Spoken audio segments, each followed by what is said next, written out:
जय हिंद दोस्तों। आज हम शुरुआत करेंगे क्लास 10th और 12th खासकर बोर्ड वालों के लिए आईपीएससी नोमेनक्लेचर यानी आईपीएससी नाम पद्धति। ये जो टॉपिक है एक ऐसा टॉपिक है चाहे 10 वाला हो या फिर 12 वाला हो, दोनों के लिए उतना ही ज़रूरी है जितना आप ऐसे कर सकते हो कि वनडे एग्ज़ाम की जो तैयारी करते हैं उनके लिए भी ज़रूरी है। तो हम एक बेसिक अवधारणा के साथ इसको शुरू करेंगे, एकदम बेसिक से। चलिए शुरुआत करते हैं। तो सबसे पहले जानेंगे हाइड्रोकार्बन के बारे में। हाइड्रोकार्बन होता क्या है इसके बारे में सबसे पहले देखते हैं। तो हाइड्रोकार्बन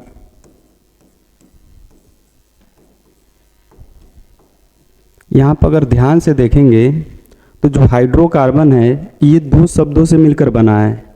एक दिख रहा होगा आपको हाइड्रो और दूसरा शब्द दिख रहा होगा कार्बन।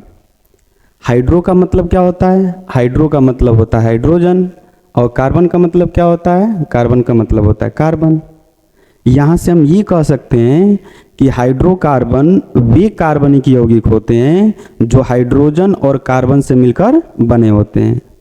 अर्थात हाइड्रोकार्बन की परिभाषा हो जाएगी वे कार्बनिक यौगिक जो हाइड्रोजन और कार्बन से मिलकर बने होते हैं, उन्हें हम कहते हैं क्या? हाइड्रोकार्बन। हाइड्रोकार्बन की अगर प्रकार देखें तो हाइड्रोकार्बन मुख्य रूप से दो प्रकार का होता है।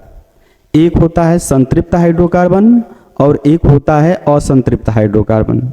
अर्थात इसका वर्गीकरण करें तो ये दो प्रकार का होगा।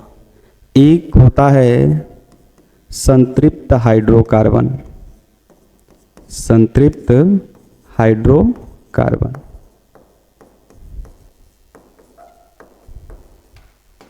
और दूसरा क्या होता है? असंतृप्त हाइड्रोकार्बन। दूसरा हो जाएगा असंतृप्त हाइड्रोकार्बन, हाइड्रोकार्बन। तो अब इनके बारे में जानते हैं कि आखिर संतृप्त किसे कहते हैं और असंतृप्त किसे कहते हैं।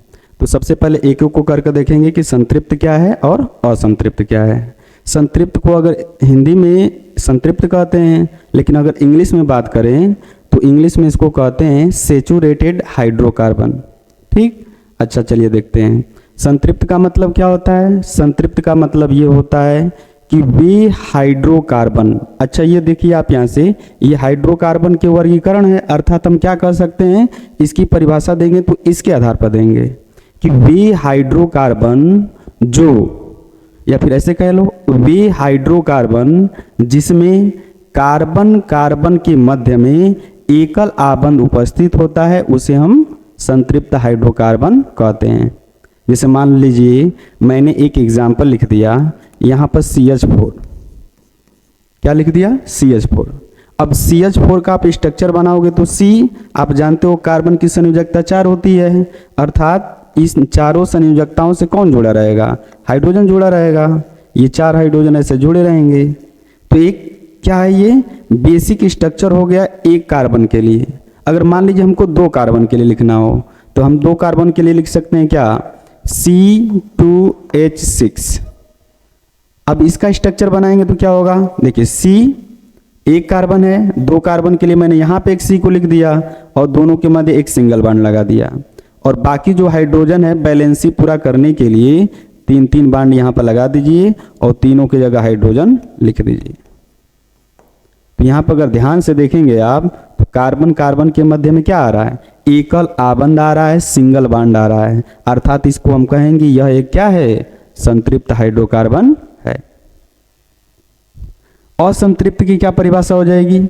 असंतृप्त की परिभाषा ये होती है कि वे हाइड्रोकार्बन जिसमें कार्बन कार्बन के मध्य बहुआबंध उपस्थित होता है। बहुआबंध का मतलब क्या होता है? बहुआबंध का मतलब होता है या तो डबल बॉन्ड या फिर ट्रिपल बॉन्ड। अगर डबल बॉन्ड उपस्थित होगा कार्बन कार्बन के मध्य तो उसको हम बोलते हैं एल्कीन, और अगर ट्रिपल बॉन्ड उपस्थित होगा या त्रिआबंध उपस्थित होगा तो उसको बोलते हैं एल्काइन। यहाँ से अगर ध्यान से देखेंगे तो इसका एग्जाम्पल आता है एल्केन, इसका एग्जाम्पल आता है एल्केन, और इसमें एग्जाम्पल की बात करें तो अगर डबल बॉन्ड होगा तो डबल बॉन्ड के लिए क्या आ जाएगा, एल्कीन आ जाएगा, और ट्रिपल बॉन्ड के लिए क्या आ जाएगा, एल्काइन आ जाएगा। ट्रिपल बॉन्ड के लिए क्या आ जाएगा, एल्काइन आ जाएगा।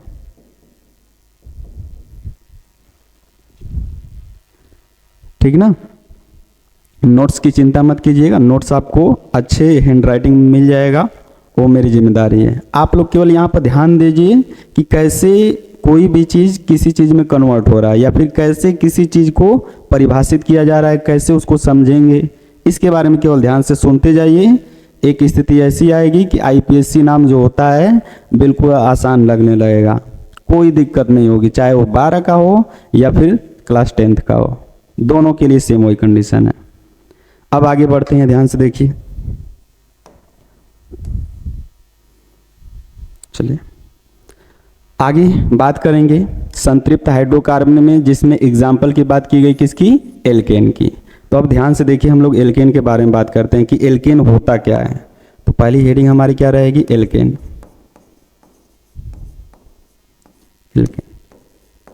ALKANA, alkene. चलिए अब इसकी पहले परिभाषा जानते हैं। परिभाषा क्या होगा, ध्यान सुनिएगा। अच्छा ये बताइए कि एल्केन आखिर ये आया कहाँ से है। ये आया है कहाँ से, हाइड्रोकार्बन से आया है। हाइड्रोकार्बन का वर्गीकरण पढ़े थे, संतृप्त हाइड्रोकार्बन और असंतृप्त। संतृप्त का ही एग्जाम्पल क्या था, एल्केन। तो एल्केन की जब परिभाषा देंगे तो क्या देंगे, ध्यान सुनिए कि एल्केन वह हाइड्रोकार्बन होता है, या फिर एल्केन वह संतृप्त हाइड्रोकार्बन होता है जिसमें कार्बन कार्बन के मध्य में एकल आबंध उपस्थित होता है। अर्थात इस कार्बन और एक और कार्बन यहाँ पर लिख दीजिए, यहाँ पर लिख दीजिए, यानी जितने भी कार्बन लिख दीजिए सब में एकल आबंध उपस्थित रहेगा, तो उसी को हम क्या कहेंगे, संतृप्त हाइड्रोकार्बन, या फिर ऐसे कह लीजिए कि एल्केन कहेंगे उसको, क्योंकि एल्केन तो इसी का वर्गीकरण है, या फिर कह लीजिए एल्केन तो इसी का एग्जाम्पल है। ठीक, तो ठीक आगे इसमें देखते हैं। अब दूसरी परिभाषा क्या दे सकते हैं, यहाँ पर ध्यान से देखिए। यहाँ पे एल्केन को अगर ध्यान से देखेंगे आप तो एल्केन दो शब्दों से मिलकर बना है। एक आपको दिख रहा होगा एल्क, और इसी में एक दिख रहा होगा क्या, एन। यानी एक आपको दिख रहा होगा एल्क और एक आपको दिख रहा होगा क्या, एन।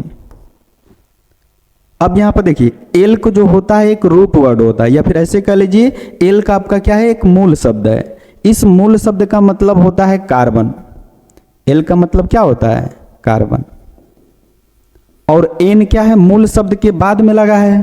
तो देखिए जब मूल शब्द के कोई चीज पहले लगा होता है तो उसको हम बोलते हैं क्या, पूर्वलग्न, और जो मूल शब्द के बाद में लगता है उसको हम बोलते हैं क्या, अनुलग्न। तो यहाँ एन जो है मूल शब्द के बाद में लगा है, अर्थात इसको हम क्या कहेंगे, यह एक अनुलग्न का काम कर रहा है। किसका काम कर रहा है, अनुलग्न। और अनुलग्न किसके लिए आया है, तो ये सिंगल बॉन्ड के लिए आया है। किसके लिए आया है, सिंगल बॉन्ड के लिए। यानी अगर कार्बन कार्बन के मध्य में एकल आबंध होगा तो उसके लिए हम एन अनुलग्न का प्रयोग, एन अनुलग्न का क्या करेंगे, प्रयोग करेंगे। ठीक ना, आगे देखते हैं। चलिए देखिए, अब देखिए यहां पर, अब एल्क का मतलब कार्बन बता दिया। अब कार्बन की संख्या के आधार पर एल्क का नाम भी होता है। जैसे मान लीजिए कार्बन मैंने यहां पर ले लिया कि कार्बन की संख्या कितनी है, 1, तो उस समय एल्क का नाम क्या होगा, तो उस समय एल्क का नाम होता है क्या, मेथ होता है। क्या होता है, मेथ। अगर मान लीजिए कार्बन की संख्या मैंने कितना ले लिया, कार्बन की संख्या ले लिया 2, उस समय नाम क्या होगा, कार्बन की संख्या ले लिया 3, 4, 5, 6, ऐसे लेते चले जाएंगे तो उसके लिए एक रूट वर्ड के रूप में कार्बन का एक नाम होता है। जैसे 1 के लिए क्या हो गया, मेथ।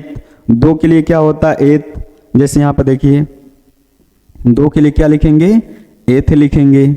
मान लीजिए 3 आ गया, 3 आ गया, 4 आ गया, 5 आ गया, 6 आ गया, 7 आ गया, 8 आ गया, 9 आ गया, इसी तरह मान लीजिए कितना आ गया, 10 आ गया।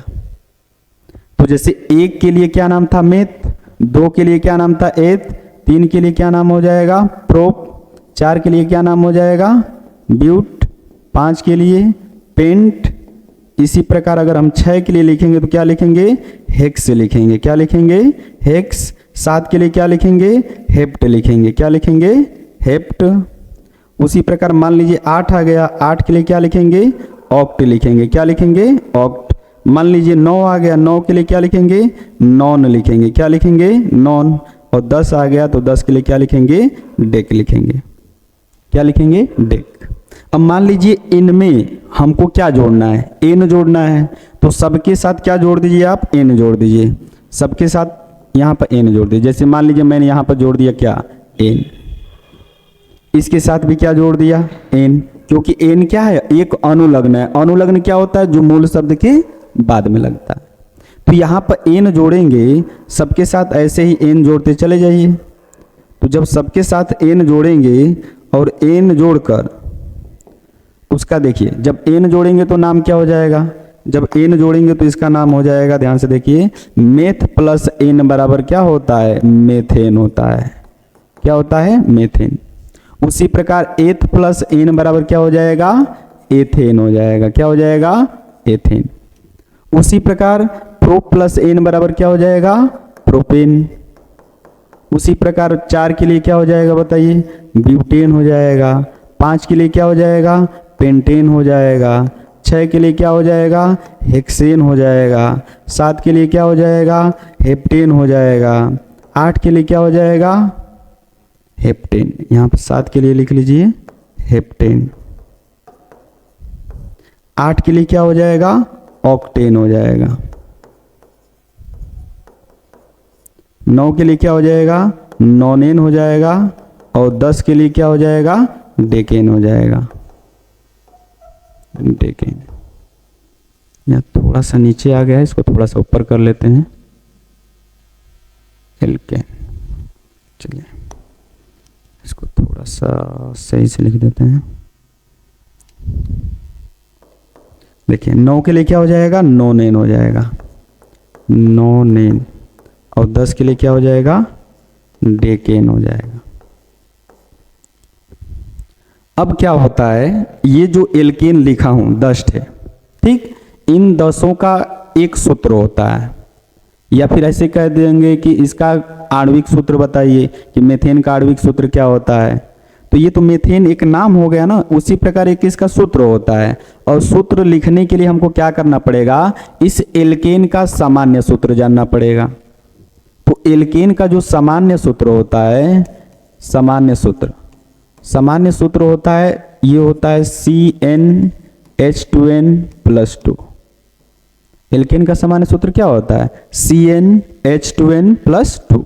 जहां पर अगर बात करें तो n बराबर, जहां n बराबर क्या हो जाएगा? n बराबर हो जाएगा 1 2 3 4 डट डट, कितना भी आप ले सकते हैं। अब यहां पर ध्यान से देखिए, अब इसी का प्रयोग कर कर इन सभी 10 एल्केन के एग्जाम्पल का हम लोग सूत्र लिखेंगे। जैसे मान लीजिए हमको मेथेन का सूत्र लिखना है। किसका लिखना है? मेथेन का। तो मेथेन का सूत्र कैसे लिखेंगे? ध्यान से देखिए, मेथेन में बताओ, यहां बताओ कार्बन की संख्या कितनी है? 1 है। तो जब कार्बन की संख्या 1 है, यानी n का मान क्या रहा होगा? 1 रहा होगा, तभी तो आया है 1 यहां पर। तो यहाँ 1 रखेंगे तो देखिए C1 हो जाएगा, n का मान 1 रखिए। और यहाँ पर 1 रखेंगे तो 2 एकम 2 और 2 4, यानी क्या हो जाएगा? H4 हो जाएगा। और 1 रहता है तो 1 को लिखिए चाहे मत लिखिए, बात वही है। तो यहाँ पर C1H4 को हम लिख सकते हैं H4। और CH4 एक क्या है? मेथेन का सूत्र है। उसी प्रकार हम चाहेंगे तो एथेन का लिख लेंगे, प्रोपेन का लिख लेंगे, ब्यूटेन का लिख लेंगे, जितना दिया है सबका लिख सकते हैं। बस इस सूत्र में n का मान रखते जाइए, आपका सूत्र यहां से मिलता चला जाएगा। जैसे आगे मान लीजिए इसी का हमको लिखना है, तो ये बताइए, ये जो एथ होता है कितने कार्बन के लिए होता है? 2 कार्बन के लिए, यानी n का मान कितना हमको रखना है? n का मान 2 रखना है। जब n का मान 2 रखेंगे तो क्या होगा? देखिए यहाँ पर 2 रखिए तो ये हो जाएगा C2। अब यहाँ पर देखिए, यहाँ पे n का मान रखेंगे तो 2, जैसे यहाँ पर रखिए 2 गुणे n का मान 2 रख दिया, प्लस क्या है 2, तो 2 दूना के 4 और 4 और 2 6, यानी H कितना आ गया, H आ गया 6। तो C2H6 किसका सूत्र हो गया, एथेन का सूत्र हो गया। अब मान लीजिए हमको प्रोपेन का लिखना है, तो प्रोपेन के लिए क्या करेंगे, C3 लिख देंगे। और यहाँ पर ध्यान से अगर देखेंगे तो अब आपको सूत्र याद करने की जरूरत भी नहीं है, आपको सीधा दिख रहा है कि जो रख रहे हैं उसका 2 गुना कीजिए और उसमें 2 जोड़ दीजिए, तभी तो ये मिल रहा है। जैसे 3 है, 3 का 2 गुना कीजिए, 3 दूना के 6 और 6 में 2 जोड़ दीजिए तो क्या होगा 8। तो C3H8 किसका सूत्र हो गया, प्रोपेन का हो गया। अब ऐसे ही मान लीजिए ब्यूटेन का लिखना है, तो ब्यूटेन यानी ब्यूट शब्द कितने के लिए आया है, 4 के लिए आया है, तो 4 लिखेंगे कार्बन के नीचे और 4 का 2 गुना कर देंगे और 2 जोड़ देंगे, तो 4 दूना के 8, 8 और 2 10, यानी H कितना आ जाएगा 10 आ जाएगा। उसी प्रकार pentane, hexane, heptane, octane, नोनेन, decane सबका लिख सकते हैं, इसमें कोई दिक्कत नहीं होगी। जैसे मान लीजिए मैं लिखते चले जा रहा हूँ, आप लोग ध्यान से देखिएगा।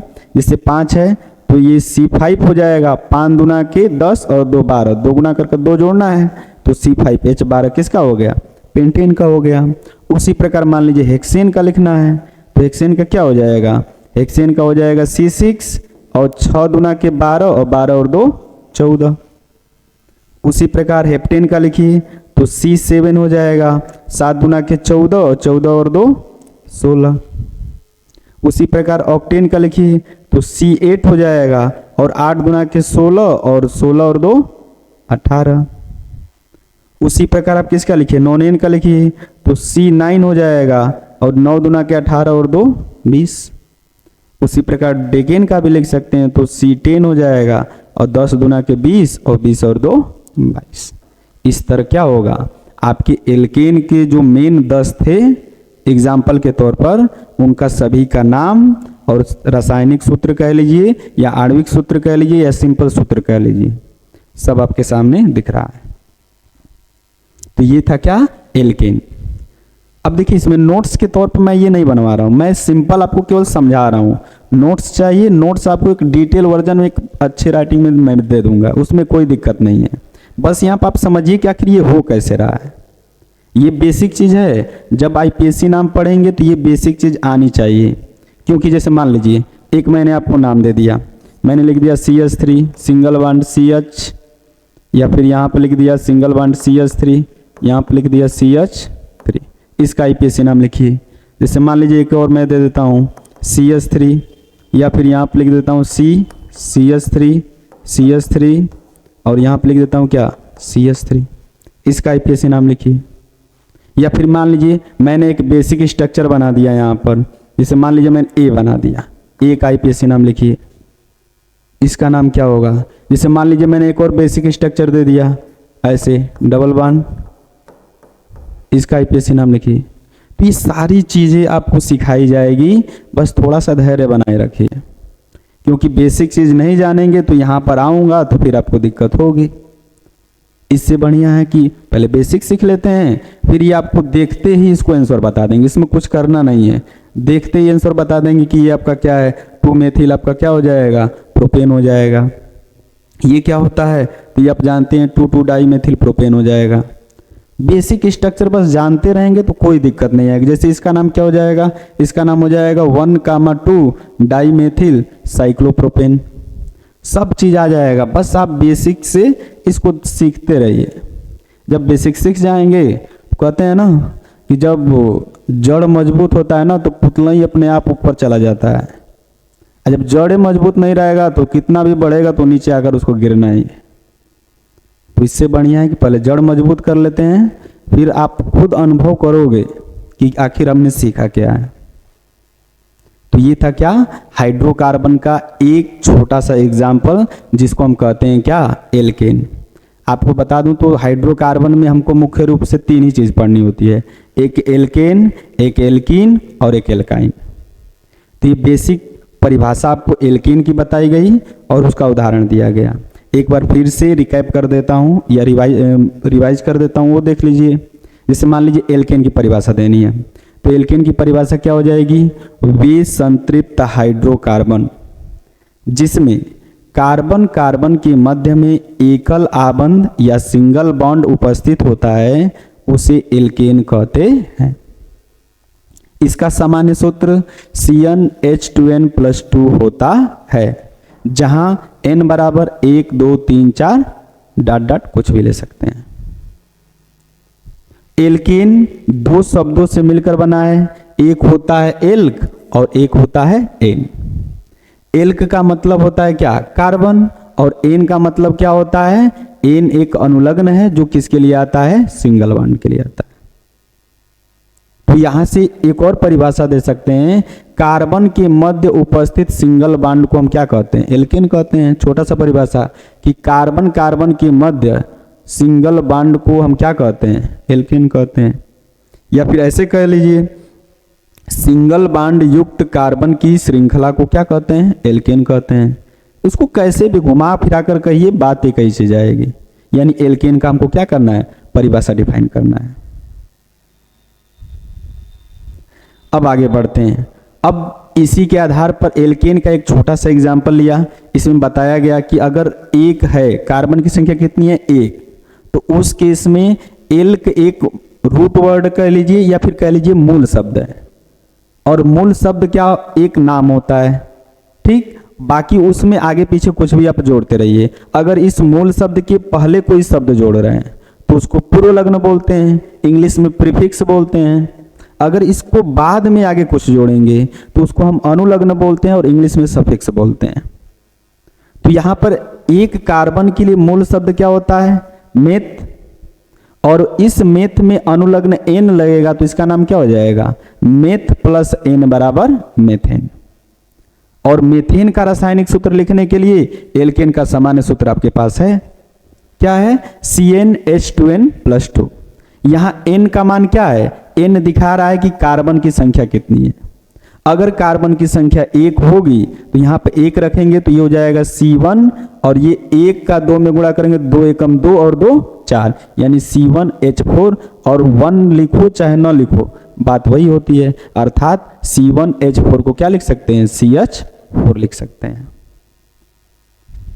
ऐसे ही 10 तक आप अपने मन से जाकर रफ पर एक बार खुद से लिखिएगा। जब एक बार खुद से इसको लिखेंगे तो इसको याद करने की जरूरत भी नहीं है, आपके मुंह जबानी ये पूरा रट जाएगा। तो सेम इसी आधार पर दो और वर्गीकरण होता है, एक होता है एल्कीन और दूसरा होता है एल्काइन। उसको भी पढ़ लेते हैं क्योंकि ज़्यादा टाइम उसमें लगेगा नहीं। तो आगे देखिए, अब हम बात करेंगे किसकी? असंतृप्त हाइड्रोकार्बन की। तो अगला हेडिंग हमारा हो जाएगा क्या? असंतृप्त हाइड्रोकार्बन। इसको इंग्लिश में अनसेचुरेटेड हाइड्रोकार्बन बोलते हैं। तो यहां पर असंतृप्त हाइड्रोकार्बन देखेंगे।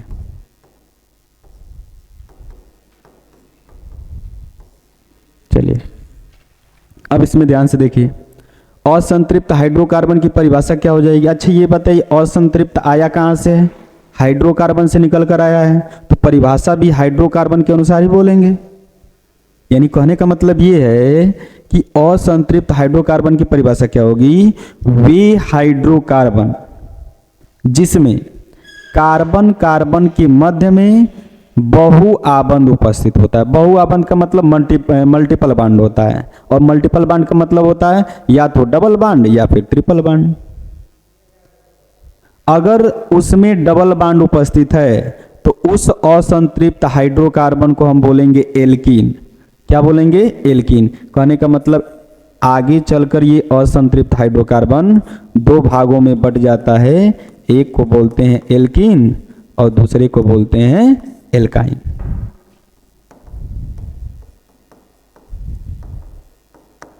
एल्काइन। अगर कार्बन कार्बन के मध्य में कम से कम एक आपका क्या आ जाए? डबल बॉन्ड आ जाए। ज्यादा से ज्यादा होने के लिए कुछ भी हो सकता है, डबल बॉन्ड कितना लगाइए उससे मतलब नहीं है, लेकिन कम से कम एक रहना चाहिए। तो अगर कार्बन कार्बन के मध्य में एक डबल बॉन्ड है तो क्या कहलाएगा? एल्कीन कहलाएगा। लेकिन अगर उसी कार्बन कार्बन के मध्य में क्या आ जाए? एक ट्रिपल बॉन्ड आ जाए तो उसको हम क्या बोलेंगे? एल्काइन बोलेंगे। क्या बोलेंगे? एल्काइन। अब ध्यान से देखिए, अब हम बात करेंगे इनकी परिभाषा कि एल्कीन किसे कहते हैं और एल्काइन किसे कहते हैं। तो ध्यान से देखिए, एल्कीन की परिभाषा हो जाएगी वे असंतृप्त हाइड्रोकार्बन, वे असंतृप्त हाइड्रोकार्बन जिसमें कार्बन कार्बन के मध्य में एक कम से कम द्विआबंध उपस्थित होता है, उसे एल्कीन कहते हैं। एल्कीन का सामान्य सूत्र CnH2n होता है। एल्कीन का सामान्य सूत्र क्या होता है? तो एल्कीन का जो सामान्य सूत्र होता है ये क्या होता है? CnH2n होता है। अब यहां पर n का मान क्या होगा? जैसे एल्केन में लिखे थे तो एल्केन में बताइए n का मान क्या था? 1 था, 2 था, 3 था, डट ऐसे था। लेकिन एल्कीन में n का मान क्या वही होगा? नहीं, वह नहीं होगा। क्यों नहीं होगा? उसके पीछे रीजन भी देख लेते हैं। ध्यान से देखिए, अगर ये सामान्य सूत्र है तो यहां हम लिख सकते हैं जहां n बराबर क्या होगा? 2, 3, 4, 5 डट। अब यहां पर देखिए, अगर n का मान 2 रखेंगे तो उसके लिए सूत्र क्या बनकर आएगा? 3 रखेंगे तो उसके लिए क्या आएगा? पहले ये जान लेते हैं कि 1 आखिर होगा क्यों नहीं, उसमें हो जा रहा था इसमें क्यों नहीं होगा। तो यहां पर ध्यान से देखिए, अब यहां पे एक और चीज देखो, यहां पर देखिए एल्केन जो है, एल्केन में एल्क था और क्या था? एन था। ये दोनों मिलकर क्या बना था? एल्केन बना था। अब यहां एल्कीन है, एल्कीन में 2 शब्द दिख रहा है आपको, एक दिख रहा है एल्क और एक आपको दिख रहा है क्या? इन। तो फिर वही चीज आ गया, एल्क एक क्या है? रूट वर्ड है, रूट वर्ड का मतलब मूल शब्द है। और इन किसके लिए आया बताइए? इन अनुलग्न होता है जो मूल शब्द के बाद में लगा है। किसके लिए आता है? तो ये आता है आपका किसके लिए? डबल बॉन्ड के लिए। अर्थात यहां से अगर कह सकते हैं कि वे कार्बनिक यौगिक जिसमें कार्बन कार्बन के मध्य में एक क्या होता है? द्विआबंध या डबल बॉन्ड उपस्थित होता है, उसे हम क्या कहते हैं? एल्कीन कहते हैं। अब यहां पर ध्यान से देखिए, अब इसके अनुसार जैसे एल्क किसको दिखा रहा है बताइए? एल्क दिखा रहा है कार्बन की संख्या को। यदि एक कार्बन होगा तो उसके लिए पीछे नाम लिखा था, क्या था बताइए? जैसे यहां पर देखिए, इसके पीछे नाम लिखा था, यहां पर है क्या ये? देखिए, कार्बन 1 था तो इसका नाम क्या था? मेथ। 2 था तो इसका नाम क्या था? एथ।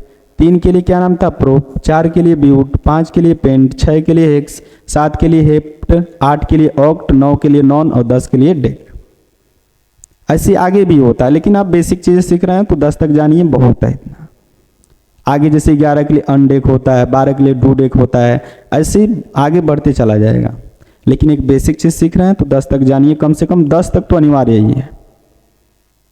तो इस हिसाब से अगर देखा जाए, तो इस हिसाब से अगर देखेंगे तो यहां पर देखिए, यहां पर अगर कार्बन 1 है यानी n बराबर हमने क्या ले लिया? अब यहां पर देखिए, n बराबर हमने ले लिया, n बराबर क्या है? 1। तो बताइए n बराबर जब 1 होगा तो क्या लिखेंगे? C1 लिखेंगे। और C1 के लिए बताइए नाम क्या होता है?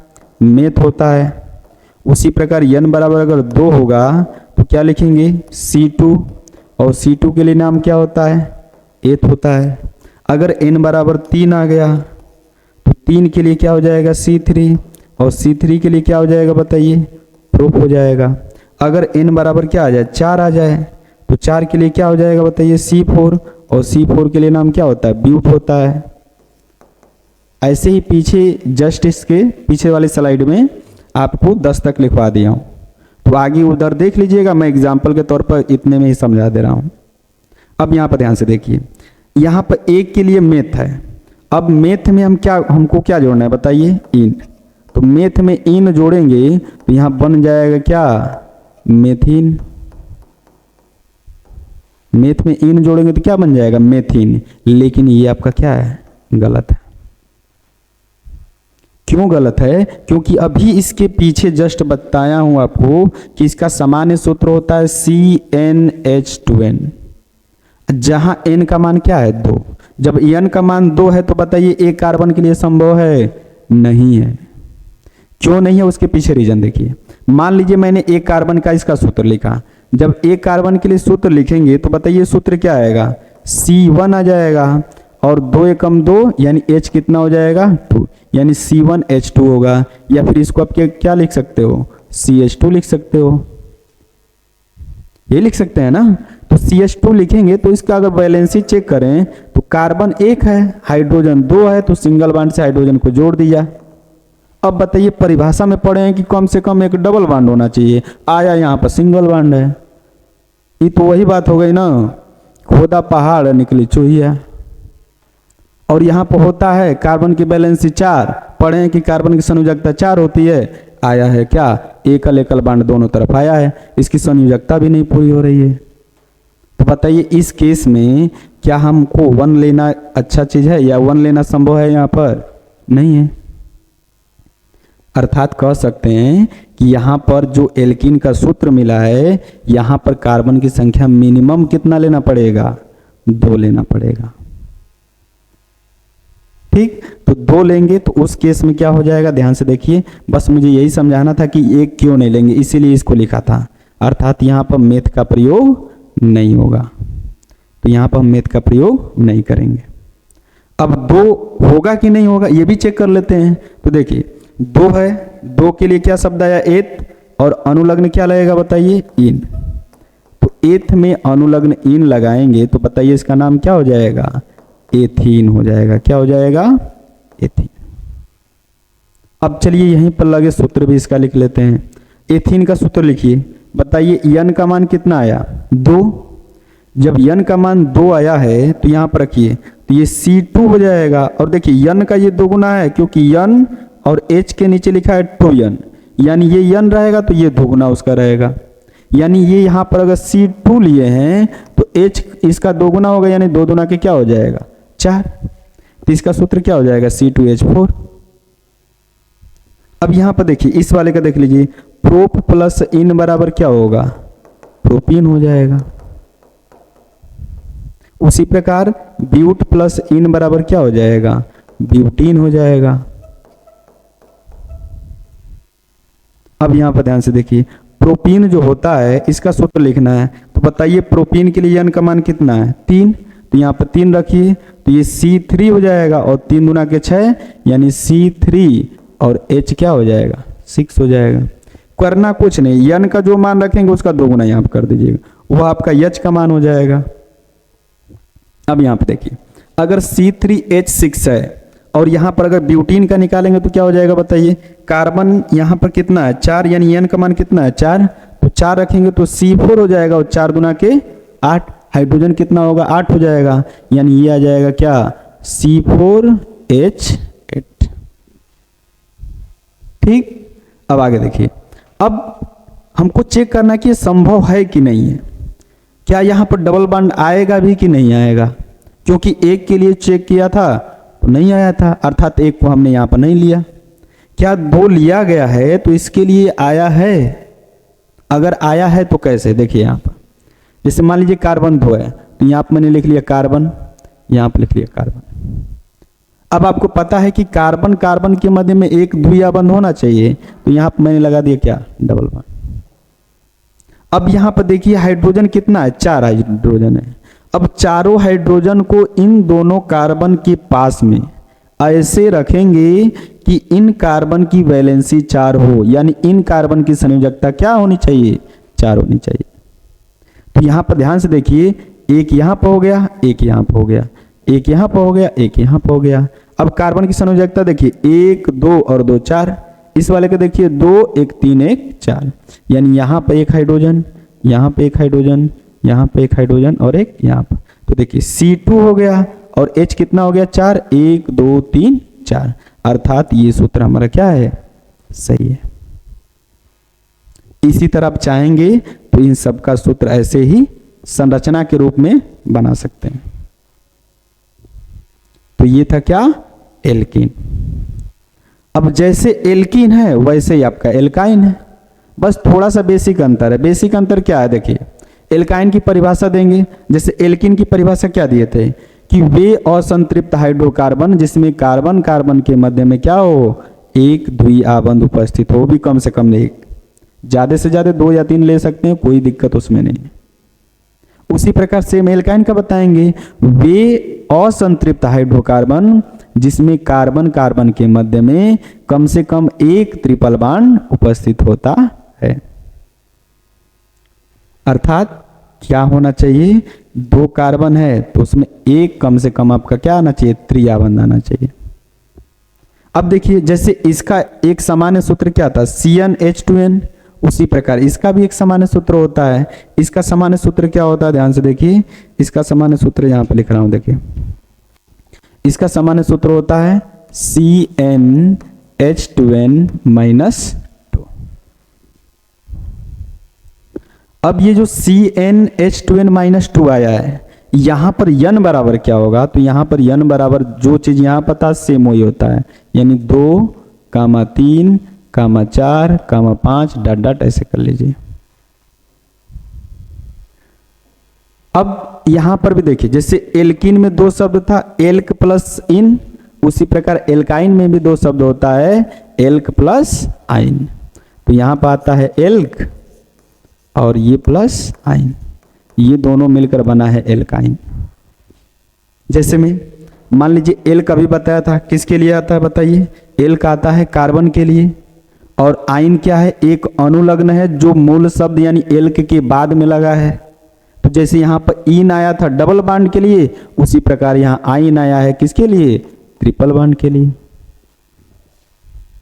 अब यहाँ पर देखिए एक कार्बन, क्योंकि देखिए अब कार्बन की संख्या कितना लिए हैं, 2, n का मान कितना है 2, तो 2 रखेंगे तो यहाँ पर कार्बन पहला वाला कौन सा आ जाएगा, 2 आएगा, यानी इसमें भी क्या होगा, 1 नंबर से कार्बन शुरू नहीं होगा। अब 1 नंबर से नहीं शुरू होगा तो कहां से शुरू होगा भैया, यहां पर देखिए, यहां पर देखिए, मान लीजिए n का मान मैंने क्या रख दिया 2, तो 2 रखेंगे तो बताइए कार्बन क्या आएगा, C2 आएगा ना, 2 रखेंगे तो कार्बन का मान क्या होगा, C2। n का मान रख दीजिए मान लीजिए 3, तो बताइए कार्बन का मान क्या आएगा, 3। n का मान रख दीजिए 4, तो बताइए कार्बन का मान क्या आएगा, 4।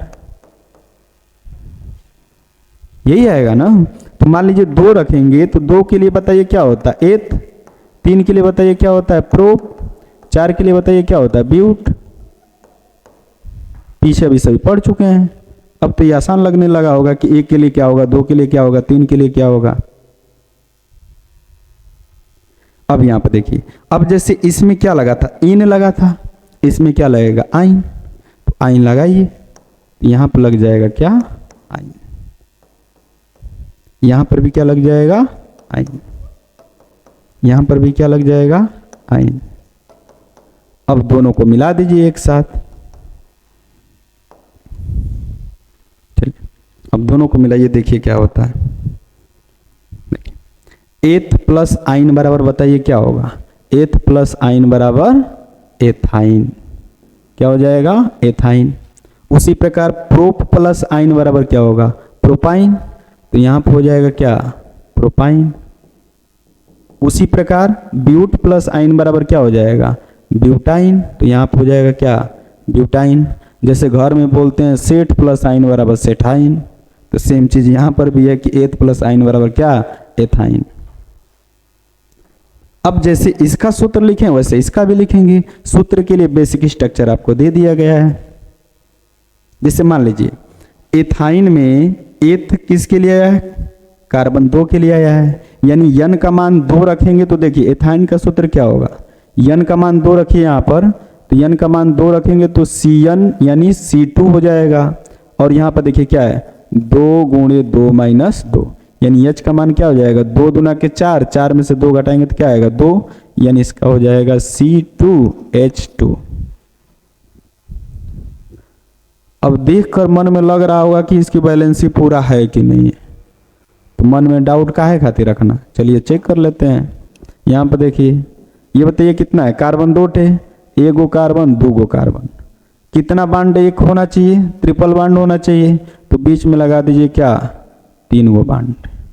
हाइड्रोजन को दिख रहा है 2, 1 हेज और 1 हेज। बताइए कार्बन की संयोजकता 4 हो गई कि नहीं हो गई, गिनिए 1 2 3 1 4, इसमें गिनिए 1 2 3 और 1 4। हाइड्रोजन एक संयोजकता दिखाता है तो हाइड्रोजन का एक बॉन्ड दिख रहा है, यहाँ भी देखिए एक बॉन्ड दिख रहा है, अर्थात ये सूत्र हमारा क्या है, सही है। उसी प्रकार ये प्रोपाइन का भी होता है, ब्यूटाइन का भी हो जाएगा। जैसे लिख रहा हूं देखिए, प्रोपाइन के लिए बताइए n का मान कितना है 3, सूत्र में रखिए तो यहाँ हो जाएगा C3 और H कितना हो जाएगा 2 गुणे 3 माइनस 2, तो 3 दूना के 6, 6 में से 2 घटाइए कितना आएगा, 6 में से 2 घटाइए, जल्दी घटाइए, तो ये C3 हो जाएगा और ये क्या हो जाएगा H4 हो जाएगा, क्योंकि 3 दूना के 6, 6 में से 2 घटाएंगे कितना आएगा 4 आएगा। उसी प्रकार क्या हो जाएगा, ब्यूटाइन वाला हो जाएगा, कार्बन की संख्या बताइए कितना है 4, यानी n का मान 4 रखेंगे तो ये हो जाएगा C4 और 2 गुना करके 2 घटाइए तो 4 दूना के 8, 8 में से 2 घटाएंगे कितना आएगा बताइए, तो 8 में से 2 घटाएंगे कितना आएगा 6 आएगा, तो C4H6 ये क्या हो गया बताइए, ये आपका हो गया ब्यूटाइन। ऐसे ही ब्यूटाइन के बाद पेंटाइन, पेंटाइन के बाद हेक्साइन, हेक्साइन के बाद हेप्टाइन, हेप्टाइन के बाद ऑक्टाइन, ऑक्टाइन के बाद नोनाइन, नोनाइन के बाद डेकाइन। तो ये था क्या, हाइड्रोकार्बन। तो यहाँ पर हाइड्रोकार्बन के बेसिक वर्गीकरण के बारे में पढ़ लिया गया। हाइड्रोकार्बन के बारे में आपको शुरू में बता दिया। जैसे अगर यहाँ पर ध्यान से देखेंगे, एक बार थोड़ा सा रिवाइज करा देता हूँ, देख लीजिए। जैसे यहाँ पर ध्यान से देखिए, यहाँ पर हाइड्रोकार्बन जो है, हाइड्रोकार्बन मुख्य रूप से 2 शब्दों से मिलकर बना है। एक होता है हाइड्रोजन और एक होता है क्या, कार्बन। एक है हाइड्रोजन और एक है क्या, कार्बन। अर्थात हाइड्रोकार्बन वे कार्बनिक यौगिक होते हैं जो हाइड्रोजन और कार्बन से मिलकर बने होते हैं। हाइड्रोकार्बन मुख्य रूप से 2 प्रकार के होते हैं, एक होता है संतृप्त हाइड्रोकार्बन और एक होता है असंतृप्त हाइड्रोकार्बन। संतृप्त हाइड्रोकार्बन क्या होते हैं, तो संतृप्त हाइड्रोकार्बन वे हाइड्रोकार्बन होते हैं जिसमें कार्बन कार्बन के मध्य में कम से कम एक एकल बॉन्ड उपस्थित होता है। और असंतृप्त हाइड्रोकार्बन क्या होते हैं, तो असंतृप्त हाइड्रोकार्बन वे हाइड्रोकार्बन होते हैं जिसमें कार्बन कार्बन के मध्य में कम से कम एक बहुआबंध, बहुआबंध का मतलब होता है मल्टीपल बॉन्ड और मल्टीपल बॉन्ड का मतलब होता है द्वि या त्रिआबंध।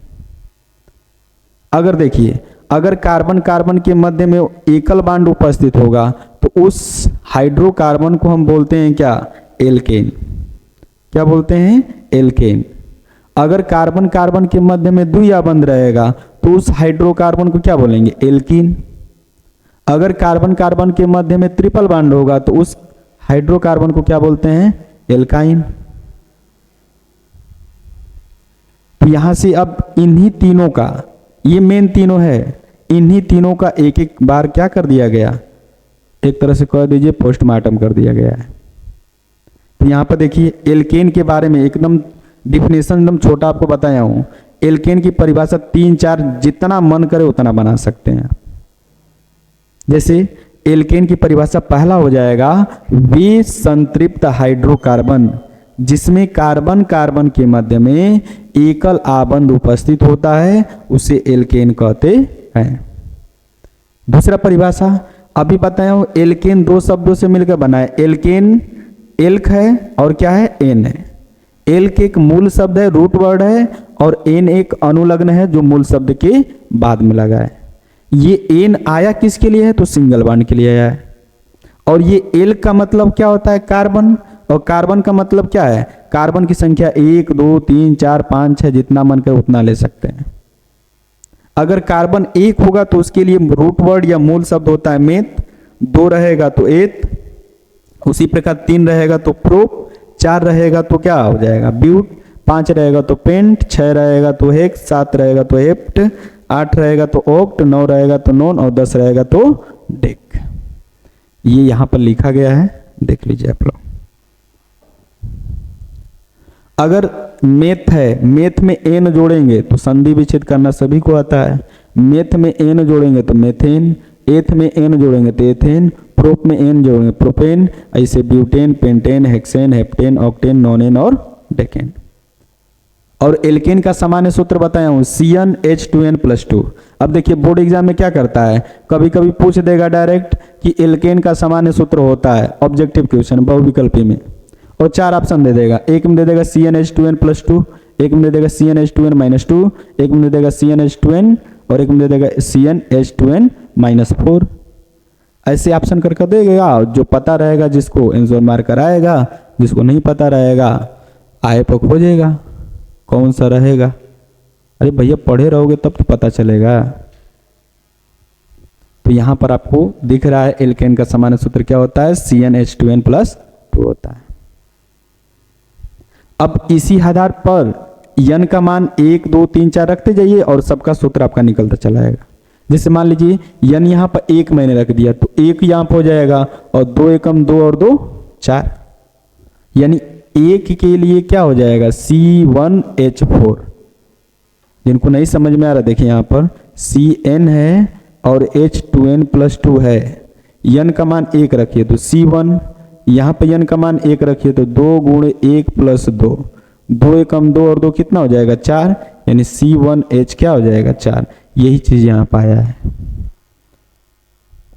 उसी प्रकार 2 रखेंगे तो यहाँ पर 2 हो जाएगा और ये हो जाएगा 2 दूना के 4 और 2 6। तो यहाँ पर देखिए C2H6 आया है, यहाँ पर C3H8 आया है, यहाँ पर C4H10 आया है। ऐसे ही सेम इसका स्ट्रक्चर पूरा बनता चला जाएगा। अब आगे बात करते हैं एल्कीन में। तो एल्कीन में आपको बताया गया था कि एल्कीन में क्या होता है, जैसे एल्केन में कार्बन कार्बन के मध्य में क्या था, एकल बांड था, उसी प्रकार एल्कीन में कार्बन कार्बन के मध्य में क्या था, डबल बांड था। डबल बांड है और आपको पता है एल्केन एल्क प्लस एन से बना है, उसी प्रकार एल्कीन एल्क प्लस इन से बना है। अब यहां पर देखिए एल का मतलब मूल शब्द कार्बन और इन का मतलब अनुलग्न किसके लिए, डबल बांड के लिए। अब यहां पर देखिए जैसे उसका सामान्य सूत्र था CnH2n+2, इसका सामान्य सूत्र होता है CnH2n। अब यहां पर ध्यान से देखिए n क्या है, n यहां पर कार्बन की संख्या वाला नंबर है, यानी यहां पर हम n का मान 2 रखेंगे, यानी मिनिमम कितना से शुरू होता है 2 से। कैसे शुरू होता है बता दिया था आपको। n का मान जब 2 रखेंगे तो ये सूत्र क्या निकल कर आएगा, यहां पर देखिए क्या सूत्र है, यहां पर है n का मान 2 रखिए तो C2 और 2 दूना के 4 यानी C2H4। उसी प्रकार यहां पर दिख रहा है C3H6, यहां पर C4H8। और जैसे 1 के लिए मेथ नाम था, 2 के लिए एथ, 3 के लिए प्रोप, 4 के लिए ब्यूट, बस लास्ट में अनुलग्न लगाते चले जाइए। एथ में इन लगाएंगे एथीन, प्रोप में इन लगाएंगे प्रोपीन और ब्यूट में इन लगाएंगे ब्यूटीन, ऐसे नीचे बढ़ता चला जाएगा। पेंट में इन लगाएंगे पेंटीन हो जाएगा, हेक्स में इन लगाएंगे हेक्सीन हो जाएगा, हेप्ट में इन लगाएंगे हेप्टीन हो जाएगा।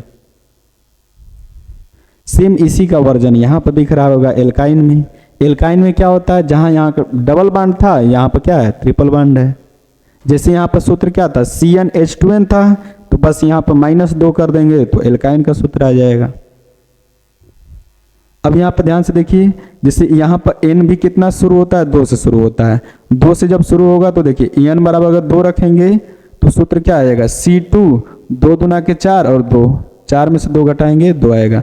यानी सूत्र आपको दिख रहा हो, नहीं दिख रहा है तो इधर कर देता हूँ, देखिए यहाँ पर दिख रहा है C2H2। 2 के लिए एथ नाम था, एथ में आयन जोड़ेंगे एथाइन हो जाएगा, प्रोप में आयन जोड़ेंगे प्रोपाइन हो जाएगा और ब्यूट में आयन जोड़ेंगे तो ब्यूटाइन। ऐसे ही 10 तक अपने मन से आप लिख सकते हैं। तो आज का ये लेक्चर था हाइड्रोकार्बन पर। आगे इसके बाद से शुरू करेंगे बेसिक अवधारणा के बारे में आपको IPSC नोमेनक्लेचर का। उसके बाद धीरे धीरे आपको इतना पढ़ा दूंगा IPSC नाम एकदम हलवा लगने लगेगा। कुछ नहीं है, देखते आंसर बता देंगे क्या होगा इसका। तो आज के लिए इतना ही। अगर लेक्चर पसंद आया हो तो जानते ही हैं क्या करना है, बताने की ज़रूरत है नहीं। तो धन्यवाद, जय हिंद।